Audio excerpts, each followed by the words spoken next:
नमस्कार विद्यार्थी मित्रांनो, मराठी लेक्चरवालीमध्ये तुमचं मनापासून स्वागत. आजचा व्हिडिओ तुमच्यासाठी खूप महत्त्वाचा आहे, कारण आज आपण विज्ञानाचा पाया म्हणजेच अणूची संरचना आणि पहिल्या 20 मूलद्रव्यांची संपूर्ण माहिती पाहणार आहोत. अणू अंक कसा काढायचा, प्रोटॉन, इलेक्ट्रॉन कसे मोजायचे आणि संयोजक कशी ओळखायचे, हे सर्व आज आपण या एकाच व्हिडिओत शिकणार आहोत.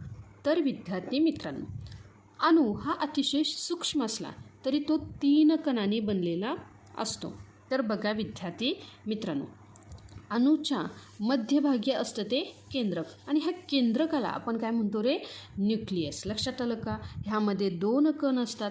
हा जो काही लाल रंगाचा तुम्हाला दिसत आहे हा आहे प्रोटॉन. काय आहे बघा, प्रोटॉन. आणि याच्यावर धनप्रभार काय असतो रे, धनप्रभार असतो. त्यासोबतच हा जो काही निळा तुम्हाला दिसतोय हा आहे न्यूट्रॉन. हा काय आहे बघा, न्यूट्रॉन. आणि यावर कोणताही प्रभार नसतो, हा असतो उदासीन. लक्षात आलं का? आता बघा, हे जे काही केंद्रकाच्या भोवती हे जे काही तुम्हाला वर्तुळाकार मार्गावर हे जे काही येलो कलरमध्ये म्हणजे पिवळ्या कलरमध्ये हे काय दिसत आहेत रे, तर हे आहेत इलेक्ट्रॉन. हे इलेक्ट्रॉन सतत फिरत असतात आणि ह्यावर असतो ऋण प्रभार. काय असतो बघा, ऋण प्रभार. लक्षात आलं का? म्हणजेच विद्यार्थी मित्रांनो, जो काही अणू आहे हा काय असतो रे, 3 कणांनी बनलेला असतो. पहिला काय आहे, केंद्रक. काय आहे बघा, केंद्रक.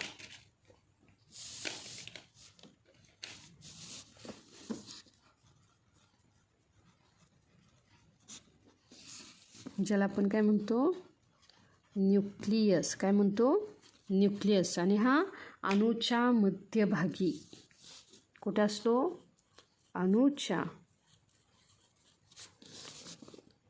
मध्यभागी. लक्षात आलं का? त्यासोबतच ह्या केंद्रकामध्ये काय असतं बघा, पहिला असतो तो प्रोटॉन. काय असतो बघा, प्रोटॉन. ज्याला आपण काय म्हणतो, P+. कारण ह्यावर काय असतो बघा, धनप्रभार. काय असतो बघा, धनप्रभार. त्यासोबतच दुसरं काय असतो बघा, न्यूट्रॉन. काय असतो, न्यूट्रॉन. ह्याला आपण म्हणतो N0. कारण ह्यावर कोणताही प्रभार नसतो. म्हणजेच तो कसा असतो रे, उदासीन. कसा असतो तो, उदासीन. आणि जे काही कक्षा, हे जे काही वर्तुळाकार कक्षा त्याला ऑर्बिट किंवा शेल्स म्हणतात. आणि हे काय करते रे, हे जे काही केंद्रक आहे हे काय आहे रे, हे आहे केंद्रक. हे काय आहे, केंद्रक. ह्या केंद्रकाभोवती ही जी काही वर्तुळाकार मार्गावर हे काय आहेत रे, इलेक्ट्रॉन फिरत असतात. काय असतात रे, कक्षा. आता ह्या कक्षाला काय म्हणायचं आपण, ऑर्बिट किंवा शेल्स. तर बघा ह्यामध्ये काय असतात बघा, हे असतात इलेक्ट्रॉन. काय असतात, इलेक्ट्रॉन. आणि इलेक्ट्रॉनवर काय असतात रे, ऋण प्रभार असतो. काय असतो बघा, ऋण प्रभार. लक्षात आलं का विद्यार्थी मित्रांनो? हे काय झाले रे, अणूची रचना.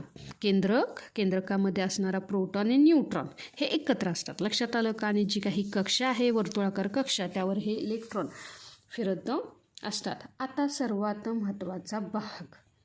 आता बघा, हे जे काही केंद्रक आहे ह्या केंद्रकातील जे काही प्रोटॉनच्या संख्येलाच अणू अंक असे म्हणतात. काय सांगितलं बघा, जे काही आपण अणू अंक म्हणजे काय सांगितलं, जो काही पुढील घटक आहे की अणू अंक काय म्हणायचं, अणुवस्तुमानांक काय म्हणायचं, किंवा न्यूट्रॉन काढण्याची पद्धत काय आहे बघा.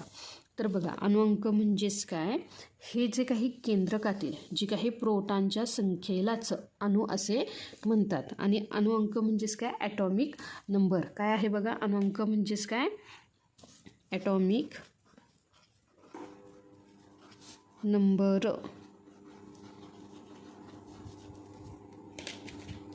केंद्रकातील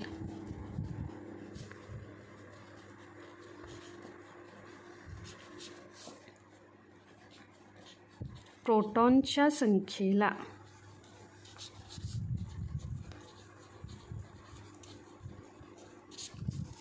अणुअंक म्हणतात. काय म्हणतात बघा, अणुअंक म्हणतात. आणि अणुअंक हा झेड ह्या अक्षराने दर्शवला जातो. लक्षात आलं का? त्यासोबतच आता आहे अणुवस्तुमानांक. काय आहे बघा? अणुवस्तुमानांक.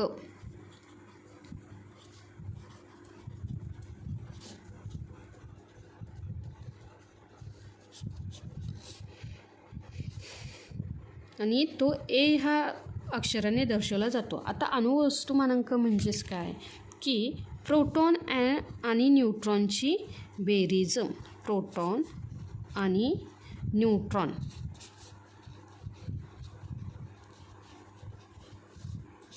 यांची एकूण बेरीज. यांची एकूण बेरीज. ए बरोबर प्रोटॉन प्लस न्यूट्रॉन. लक्षात आलं का? हे काय झालं रे? अणुवस्तुमानांक. त्यासोबतच पुढे आपल्याला पाहायचे इलेक्ट्रॉन स्वरूपन. काय आहे बघा? इलेक्ट्रॉन स्वरूपन, ज्याला आपण इलेक्ट्रॉनिक कॉन्फिगरेशन असेही म्हणतो. काय आहे बघा? पुढील जो काही घटक आहे तो आहे इलेक्ट्रॉन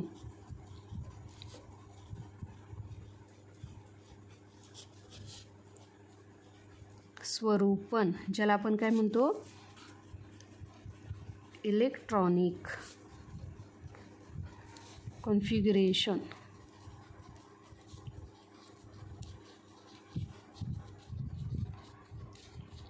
आता बघा, ह्या ज्या काही कक्षा आहेत ह्या कक्षांमध्ये हे जे काही इलेक्ट्रॉन आहेत हे इलेक्ट्रॉन भरण्याचे नियम आहेत. लक्षात आलं का? आता इलेक्ट्रॉन स्वरूपन. तर जे काही 4 कक्षा आहेत की पहिली कक्षा आहे के,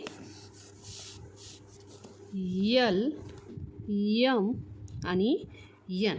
आता बघा, जी काही के कक्षा आहे ह्या कक्षेमध्ये जास्तीत जास्त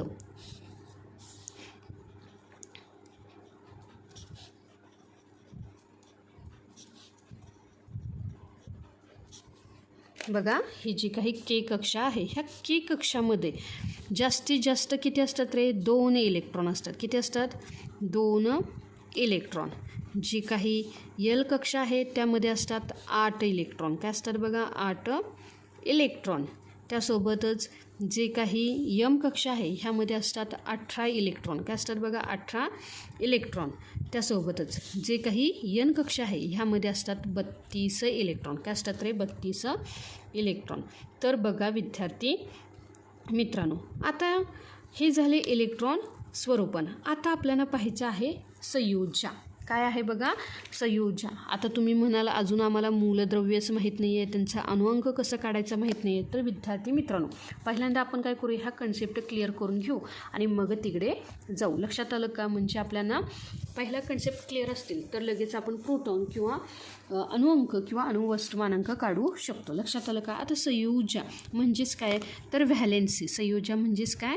व्हॅलेन्सी. आता बघा, हे इलेक्ट्रॉन काय करतात रे? कक्षामध्ये बसतात. पहिल्या कक्षेमध्ये 2, दुसऱ्या कक्षेमध्ये 8 आणि तिसऱ्यामध्ये, चौथ्यामध्ये उरलेले.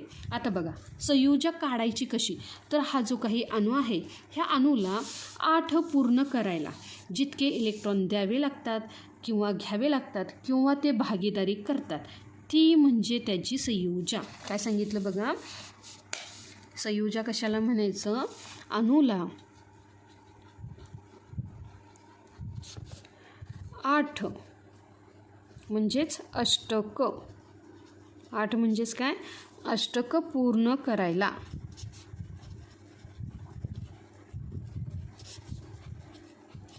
जितके इलेक्ट्रॉन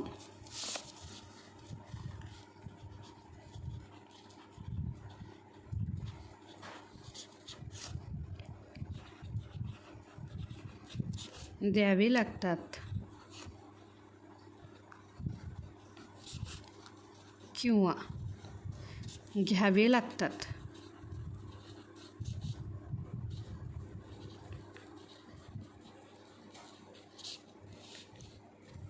ही म्हणजे काय असते रे? संयोज्या. लक्षात आलं का विद्यार्थी मित्रांनो? तर बघा, अणुअंक म्हणजेच काय? केंद्रक आहे. ह्या केंद्रकामध्ये प्रोटॉनच्या संख्येलाच काय म्हणायचे? अणुअंक. लक्षात आलं का? आता तुम्ही म्हणाल हे अणुअंक आणि अणुअंक म्हणजेच काय, प्रोटॉन असेल, न्यूट्रॉन असेल, हे कसे मोजले जातात किंवा हे कसे असतात, किंवा इलेक्ट्रॉन. तर बघा, जेव्हा कोणताही मूलद्रव्य असेल, म्हणजेच बघा, आता बघा आपण जाऊया मुख्य विषयाकडे. आता आपल्याकडे आहे बघा मूलद्रव्य. आता बघा, कोणतंही मूलद्रव्याचा अणू जेव्हा तयार होतो तेव्हा त्याच्या केंद्रकात ठराविक संख्येने न्यूट्रॉन आधीचं उपस्थित असतात. लक्षात आलं का? त्यासोबतच जे काही विद्यार्थी मित्रांनो, निसर्गाने प्रत्येक जो काही अणूच्या केंद्रकात, म्हणजे जे काही मूलद्रव्याच्या अणूच्या केंद्रकात काही प्रोटॉन आणि इलेक्ट्रॉन हे आधीचं दिलेले असतात. लक्षात आलं का? म्हणजे ही प्रोटॉनची, न्यूट्रॉनची संख्या ही जेव्हा काय केली जाते रे, मूलद्रव्याचा अणू जेव्हा तयार होतो तेव्हा हे ठराविक संख्येने आधीचं उपस्थित असतात. लक्षात आलं का? तर चला विद्यार्थी मित्रांनो, आता पाहूया जे काही आपण घेणार आहोत. काय आहे बघा, पहिलं जे काही मूलद्रव्य आहे ते आहे हायड्रोजन. काय आहे बघा, हायड्रोजन. आणि त्याला आपण काय म्हणतो रे, एच. ही काय आहे रे त्याची संज्ञा.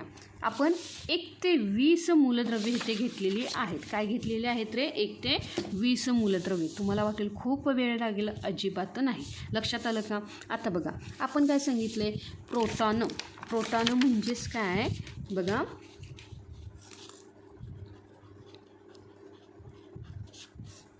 प्रोटॉन ह्यालाच आपण काय म्हणायचे बघा, अणुअंक. काय सांगितले बघा, केंद्रकातील प्रोटॉनच्या संख्येलाच आपण काय म्हणायचे, अणुअंक. आता बघा विद्यार्थी मित्रांनो, जो काही हायड्रोजन अणू आहे, हायड्रोजन मूलद्रव्य आहे, ह्या हायड्रोजन मूलद्रव्यामध्ये जे काही प्रोटॉन आहे ते आहे बघा 1. काय आहे बघा, 1. म्हणूनच आपण काय सांगितले, प्रोटॉनची जी काही संख्या आहे त्यालाच आपण काय म्हणायचे, अणुअंक. म्हणजे प्रोटॉन आणि अणुअंक काय आहेत रे, 1 आहेत. काय आहेत रे, 1 आहेत. लक्षात आलं का? त्यासोबतच लक्षात ठेवा विद्यार्थी मित्रांनो, जसा प्रोटॉन 1 म्हणजेच त्याचा अणुअंक 1 आहे, जेवढे प्रोटॉन तेवढेच असतात ते इलेक्ट्रॉन. काय असतात रे, तेवढेच असतात ते इलेक्ट्रॉन. आहे की नाही सोपं? तुम्हाला वाटत होतं खूप अवघड आहे. म्हणजे जेवढे प्रोटॉन तेवढाच त्या मूलद्रव्याचा अणुअंक आणि तेवढेच इलेक्ट्रॉन. लक्षात आलं का? त्यासोबतच आता दुसरं आहे हेलियम. आता हेलियमचे जे काही प्रोटॉन आहेत ते आहेत 2. काय आहेत बघा, 2. यावरून त्याचे जे काही इलेक्ट्रॉन आहेत ते सुद्धा काय असणार आहेत रे, 2. काय आहेत बघा त्याचे इलेक्ट्रॉन, हे काय असणार आहेत, 2. इथे मी प्रोटॉनसाठी लिहिते बघा P, न्यूट्रॉनसाठी लिहिते N, इलेक्ट्रॉनसाठी लिहिते E. लक्षात आलं का? लिथियमसाठी प्रोटॉन आहेत 3, त्यासोबतच इलेक्ट्रॉन 3. लक्षात आलं का?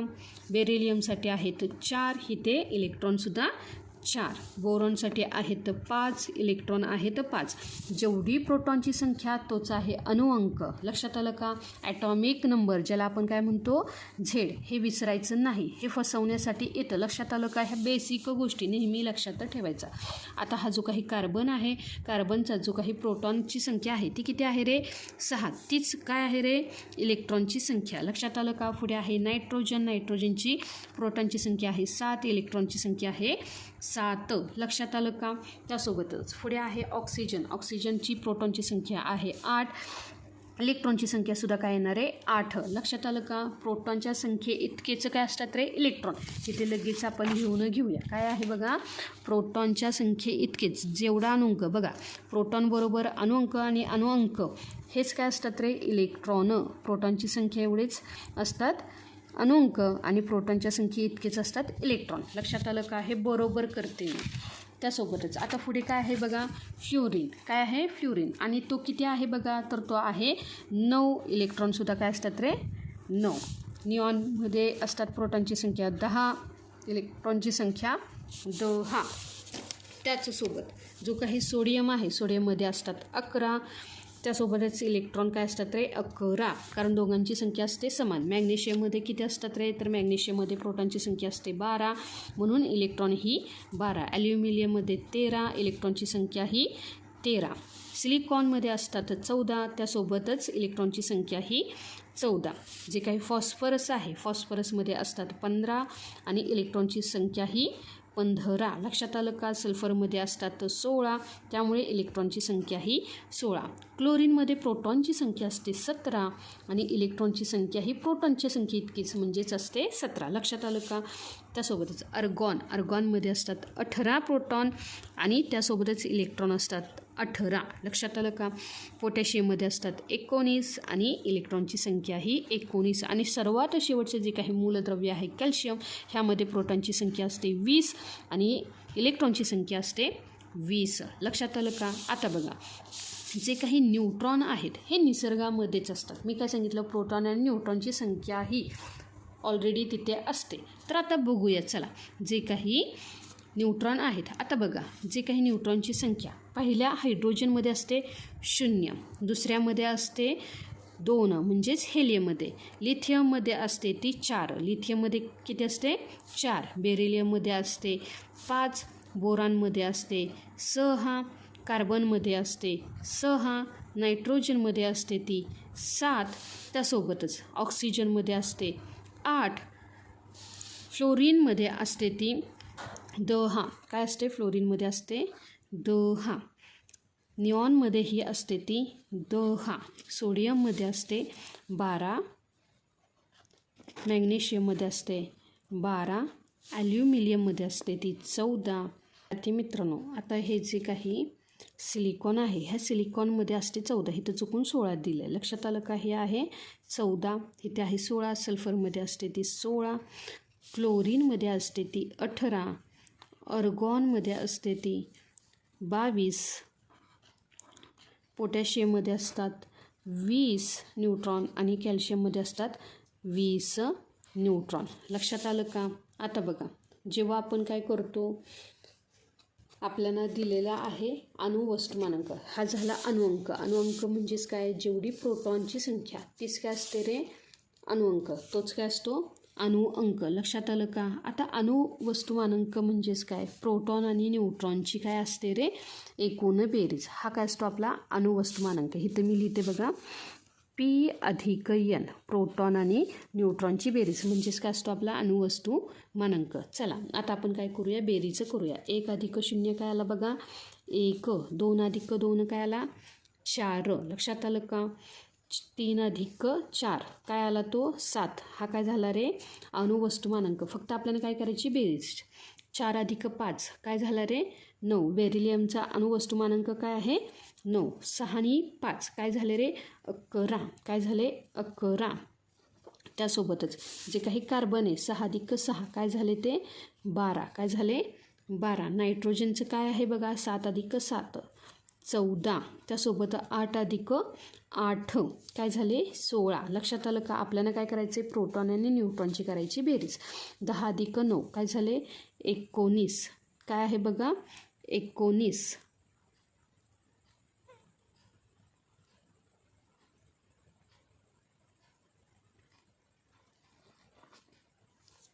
त्यासोबतच आता जे काही पुढे निऑन आहे ते काय आहे? 10 + 10 बरोबर काय झाले रे? 20. मॅग्नेशियमचं काय येणार आहे बघा? सोडियमचं काय येणार आहे? 11 + 12 काय झाले? 23. दोघांची बेरीज केली तर 23. मॅग्नेशियम 12 + 12 काय झाले रे? 24. 13 + 14. ॲल्युमिनियमचं किती होणार आहे? 27. किती होणार आहे बघा? 27. त्यासोबतच सिलिकॉन 14 + 14 किती झाले बघा? 28. लक्षात आलं का? त्यासोबतच जे काही फॉस्फरस आहे 15 + 16 किती झाले बघा? 31. लक्षात आलं का? त्यासोबतच 16 + 16 16 आणि 16 किती झाले रे? 32. हा काय झाला रे? सल्फरचा अणुवस्तुमानांक. लक्षात आलं का? 17 + 18 म्हणजेच काय झाला? क्लोरीनचा किती झाला बघा? 35. किती झाला? 35. आर्गॉनचा 18 + 22 तो किती झाला रे? 40. काय झाला? 40. लक्षात आलं का? 19 + 20 तो झाला 39. किती झाला? 39. आणि 20 बघा, 20 + 20 किती झाला तो? 40. लक्षात आलं का? जेवढी प्रोटॉनची संख्या तेवढीच इलेक्ट्रॉनची संख्या आणि जेवढे प्रोटॉन जेवढे इलेक्ट्रॉन प्रोटॉनच्या संख्येइतकेच काय असतात रे? त्या मूलद्रव्याचा अणुअंक. लक्षात आलं का? आणि प्रोटॉन आणि न्यूट्रॉनच्या ह्या दोघांची बेरीज म्हणजेच काय असतो रे? अणुवस्तुमानांक. लक्षात आलं का? आता बघा, इलेक्ट्रॉन स्वरूपन. आता हा सगळ्यात महत्त्वाचा विषय की बऱ्याच जणांना वाटतं की खूप अवघड आहे, पण अजिबात अवघड नाही मित्रांनो. लक्षात आलं का? इलेक्ट्रॉन स्वरूपन म्हणजेच काय? हे ते आहे इलेक्ट्रॉनची संख्या. लक्षात आलं का? ह्या रकान्यामध्ये आहे इलेक्ट्रॉन. आपल्याला काय सांगितले बघा, हे जे काही पहिल्या कक्षेमध्ये 2 इलेक्ट्रॉन बसतात, दुसऱ्या कक्षेमध्ये 8, तिसऱ्या कक्षेमध्ये 18, चौथ्या कक्षेमध्ये 32. पण विद्यार्थी मित्रांनो, जे काही मूलद्रव्ये आहेत म्हणजेच अणूला जे काही अष्टक म्हणजे 8 इलेक्ट्रॉन, आता हे जे काही आकृती आहे ही आहे कार्बनची. कारण बघा विद्यार्थी मित्रांनो, आता हा काय आहे रे? कार्बन. काय आहे बघा? कार्बन. कार्बनमध्ये प्रोटॉनची संख्या किती आहे? 6, न्यूट्रॉनची संख्या आहे 6 आणि इलेक्ट्रॉनची संख्या ही 6 आहे. बघा प्रोटॉन आहेत हे किती आहेत? 1, 2, 3, 4, 5, 6. कारण प्रोटॉन हे धनप्रभारित असतात, म्हणजेच त्यांच्यावर जो काही चार्ज असतो तो कसा असतो रे? धनप्रभारित. लक्षात आलं का? त्यासोबत न्यूट्रॉन हे निळ्या कलरचे किती आहेत बघा? 1, 2, 3, 4, 5, 6.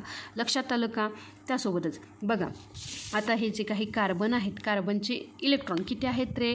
तर ते आहेत 6. बघा पहिल्या कक्षेमध्ये जास्तीत जास्त आपण काय सांगितले? 2 इलेक्ट्रॉन बसतात, म्हणून पहिल्या कक्षेमध्ये किती आहेत रे? हे 2 इलेक्ट्रॉन. किती आहेत?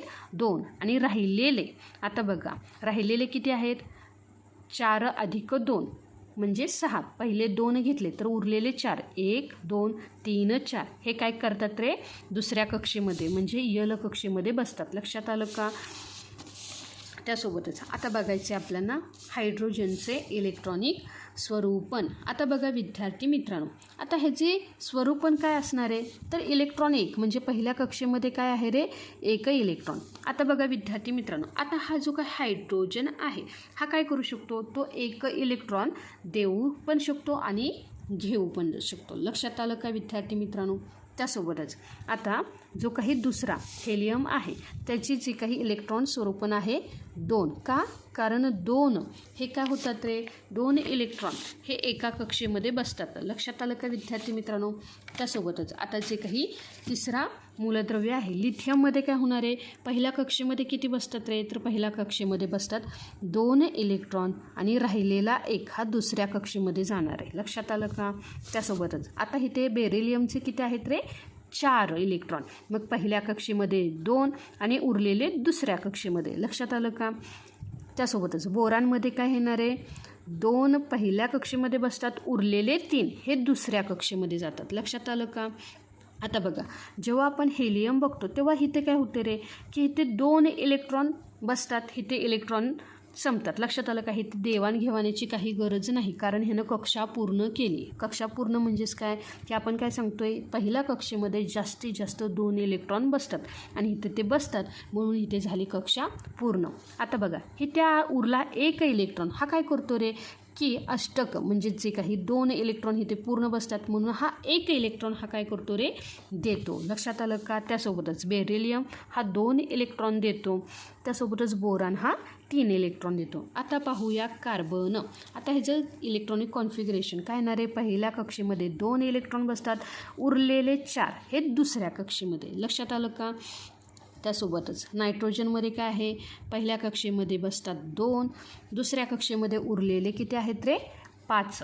आलं का विद्यार्थी मित्रांनो लक्षात? त्यासोबतच आता काय आहे बघा? ऑक्सिजन. काय आहे बघा? ऑक्सिजन. आता ऑक्सिजनमध्ये पहिल्या कक्षेमध्ये 2 बसतात, दुसऱ्या कक्षेमध्ये 6. आता बघा विद्यार्थी मित्रांनो, आता इथे बघा 8 पूर्ण होण्यासाठी कितीची गरज आहे रे? तर इथे आहे 3ची गरज. लक्षात आलं का? म्हणून नायट्रोजन काय करतो? 3 इलेक्ट्रॉन दुसऱ्याकडून घेतो. लक्षात आलं का? त्यासोबत ऑक्सिजनला किती गरज आहे रे इलेक्ट्रॉनची? 2. तो सुद्धा काय करतो रे? अष्टक पूर्ण होण्यासाठी, अष्टक म्हणजेच काय? 8 पूर्ण होण्यासाठी काय करतो रे? 2 इलेक्ट्रॉन घेतो. लक्षात आलं का? त्यासोबतच फ्लोरीन. आता इथे आहेत 9. पहिल्या कक्षेमध्ये 2 बसले, दुसऱ्या कक्षेमध्ये किती आहेत रे? तर दुसऱ्या कक्षेमध्ये बसतात 7. आता बघा विद्यार्थी मित्रांनो, इथे हे अष्टक पूर्ण होण्यासाठी तो काय करतो रे? 1 घेतो. आता बघा निऑनचं काय आहे रे? 2 आणि 8. आता बघा विद्यार्थी मित्रांनो, आपण काय सांगितलं? पहिल्या कक्षेमध्ये बसतात 2 इलेक्ट्रॉन, दुसऱ्या कक्षेमध्ये 8. निऑन हा कसा आहे रे? तर पहिल्या कक्षेमध्ये 2 बसले, दुसऱ्या कक्षेमध्ये 8 बसले, म्हणजे हा आहे स्थिर. लक्षात आलं का? त्यासोबतच सोडियम. सोडियमचं काय येणार आहे? पहिल्या कक्षेमध्ये बसलेत 2, दुसऱ्या कक्षेमध्ये बसले तर 8 आणि तिसऱ्या कक्षेमध्ये आता किती रे उरलेला 1. मग हा काय करतो, हा 1 इलेक्ट्रॉन देतो. लक्षात आलं का? म्हणजे तो काय करतो रे, अष्टक पूर्ण करण्यासाठी हा 1 इलेक्ट्रॉन देतो. लक्षात आलं का? त्यासोबतच आता मॅग्नेशियमचं काय येणार आहे, पहिल्या कक्षेमध्ये 2, दुसऱ्या कक्षेमध्ये 8, 8 अधिक 2 10, उरलेले 2 इथे तिसऱ्या कक्षेमध्ये जातात. लक्षात आलं का? त्यासोबतच जो काय ॲल्युमिनियम आहे तो सुद्धा काय करतो बघा, पहिल्या कक्षेमध्ये 2, दुसऱ्या कक्षेमध्ये 8, तिसऱ्या कक्षेमध्ये 3. लक्षात आलं का?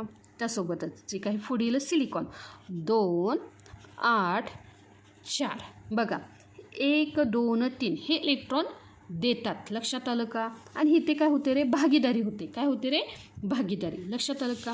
पुढे आहे फॉस्फरस. आता काय आहे बघा, फॉस्फरस. आता बघा त्याचं इलेक्ट्रॉनिक स्वरूप पण काय होतं, 2, 8, 5.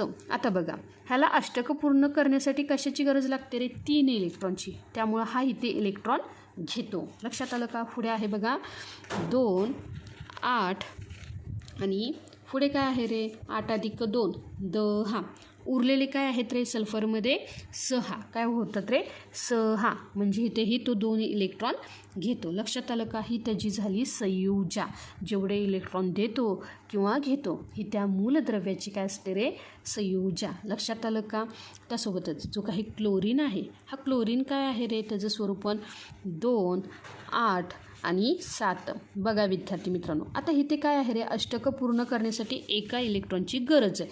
म्हणून क्लोरीनची संयुजा ही काय आहे रे, 1. कारण तो अष्टक पूर्ण करण्यासाठी 1 घेतो. लक्षात आलं का? त्यासोबतच पुढे आहे अर्गॉन. काय आहे, अर्गॉन. आता अर्गॉनची जी इलेक्ट्रॉनिक स्वरूपण आहे म्हणजे इलेक्ट्रॉनिक कॉन्फिगरेशन ती काय आहे, 2, 8, 8. बघा विद्यार्थी मित्रांनो, इथे अष्टक पूर्ण झालं त्यामुळे हा काय आहे रे, स्थिर. लक्षात आलं का? पुढे आहे पोटॅशियम. पोटॅशियम म्हणजेच काय, त्याचं जे काही इलेक्ट्रॉनिक कॉन्फिगरेशन 2, 8, 8 आणि आता उरला बघा 1. लक्षात आलं का? मग हा इलेक्ट्रॉन काय करतो रे, देतो. लक्षात आलं का? आणि ही काय आहे रे, ह्याची संयुजा. लक्षात आलं का? त्यासोबतच जो काही शेवटचा कॅल्शियम आहे तो काय आहे बघा, त्याचं पहिल्या कक्षेत 2 बसले इलेक्ट्रॉन, दुसऱ्या कक्षेमध्ये 8, तिसऱ्या कक्षेमध्ये 8, दुसऱ्या कक्षेमध्ये चौथ्या कक्षेमध्ये बसले 2. म्हणून कॅल्शियमची जी काही संयुजा आहे ती किती आहे, 2. लक्षात आलं का विद्यार्थी मित्रांनो? आता बघा तुम्ही म्हणाल हे दिलं आणि घेतलं हे कळालंच नाही आम्हाला, थोडंसं समजावून सांगा. तर बघा विद्यार्थी मित्रांनो, आता तुम्ही म्हणाल हे दिलं आणि घेतलं म्हणजेच काय, तर ह्यासाठी आपण पाहूया. तर इथे काय आहे बघा, तर इथे आहे मी घेतला सोडियम. काय घेतलं बघा, इथे मी घेतला सोडियम Na. लक्षात आलं का? आता बघा जो Na सोडियमचं किती आहेत रे, तर 11. किती आहेत रे, 11. इलेक्ट्रॉनिक कॉन्फिगरेशन किती आहे, 2, 8, 1. सोडियम काय आहे, सोडियम किती आहे, 2, 8, 1. इथे पहिल्या कक्षेमध्ये किती बसणार आहेत, 2. दुसऱ्या कक्षेमध्ये बसणार आहेत 8, दुसऱ्या कक्षेमध्ये 8 आणि ही जी काही तिसऱ्या कक्षेमध्ये असणारा 1. काय सांगितलं बघा, जे काही पहिल्या कक्षेमध्ये किती असणार आहेत, 2 इलेक्ट्रॉन. दुसऱ्या कक्षेमध्ये 1, 2, 3, 4, 5, 6, 7, 8 आणि तिसऱ्या कक्षेमध्ये असणारे 8. कारण जो काही सोडियम आहे त्याची जे काही इलेक्ट्रॉनिक कॉन्फिगरेशन आहे ते काय आहे रे, 2, 8, 1. काय आहे बघा, 2, 8, 1. लक्षात आलं का? हे काय आहे रे, सोडियमचं इलेक्ट्रॉनिक कॉन्फिगरेशन. लक्षात आलं का? आता बघा हे ते काय आहे रे, की इथे अष्टक पूर्ण होते म्हणजे दुसऱ्या कक्षेमध्ये 8 इलेक्ट्रॉन आहेत पण हा एक्स्ट्राचा 1 आहे. काय आहे बघा, एक्स्ट्राचा 1.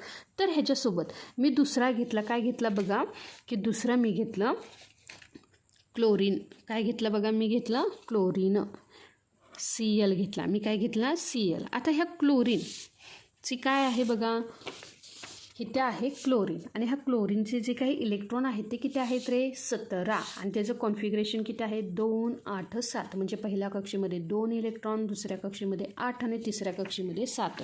बघा ह्या क्लोरीनचे काय आहेत रे, पहिल्या कक्षेमध्ये आहेत 2 इलेक्ट्रॉन, दुसऱ्या कक्षेमध्ये 1, 2, 3, 4, 5 6 7 8. लक्षात आलं का? तिसऱ्या कक्षेमध्ये आहेत 7. 1 2 3 4 5 6 आणि 7. बघा विद्यार्थी मित्रांनो, आता हे जे काही क्लोरीन आहे त्याचं काय आहे रे? 2 8 7. आता बघा, हा जो काही हा जो काही सोडियम आहे, हा सोडियम काय करतो? हा जो काही एक इलेक्ट्रॉन आहे हा बाहेरच्या कक्षेतील, तो कुठं देतो रे? तर तो हा देतो क्लोरीनला. काय देतो रे? क्लोरीनला. लक्षात आलं का? जेव्हा हा सोडियम काय करतो रे? क्लोरीनला एक इलेक्ट्रॉन देतो, तेव्हा हे ते काय होतं रे? 2 8 8. काय होतं बघा? हा सोडियम होतो 2 8, कारण हे न केलं अष्टक पूर्ण. आणि हा क्लोरीनचं जे काही इलेक्ट्रॉनिक कॉन्फिगरेशन काय होतं? 2 8 8. ह्याच्या पहिल्या कक्षेमध्ये 2, दुसऱ्या कक्षेमध्ये 8, तिसऱ्या कक्षेमध्ये 8. आणि सोडियमचे काय झाले? हा जो काही तिसऱ्या कक्षेमधला एक तिकडे गेल्यामुळे इथं काय झाले रे? 2 8. आणि ह्यापासून तयार काय झालं? NaCl. काय झालं? NaCl म्हणजे सोडियम क्लोराईड. काय झालं बघा? Sodium chloride. तर विद्यार्थी मित्रांनो, आज आपण काय काय शिकलो बघा? अणूच्या केंद्रकापासून ते त्याच्या इलेक्ट्रॉनिक स्वरूपापर्यंत सर्व काही शिकलो. आता तुम्हाला कोणत्याही मूलद्रव्याची संयुजा किंवा न्यूट्रॉन काढताना अडचण येणार नाही. हा व्हिडिओ पुन्हा एकदा नीट पहा आणि ही सर्व माहिती तुमच्या वहीत नोंदवून ठेवा. तर विद्यार्थी मित्रांनो, अणूची संरचना हा घटक जर तुम्हाला आणखी समजावून घ्यायचं असेल तर मी आपल्या चॅनेलवर पहिल्यांदा अणू म्हणजे काय ह्याचा एक व्हिडिओ अपलोड केला आहे. तर हा व्हिडिओ एकदा नक्की पहा आणि चॅनेलला एकदा नक्की भेट द्या. हा व्हिडिओ तुम्हाला आवडला असेल तर लाईक करा, तुमच्या वर्गमित्रांसोबत शेअर करा आणि चॅनेलला सबस्क्राईब नक्की करा. भेटूया पुढच्या लेक्चरमध्ये. तोपर्यंत धन्यवाद.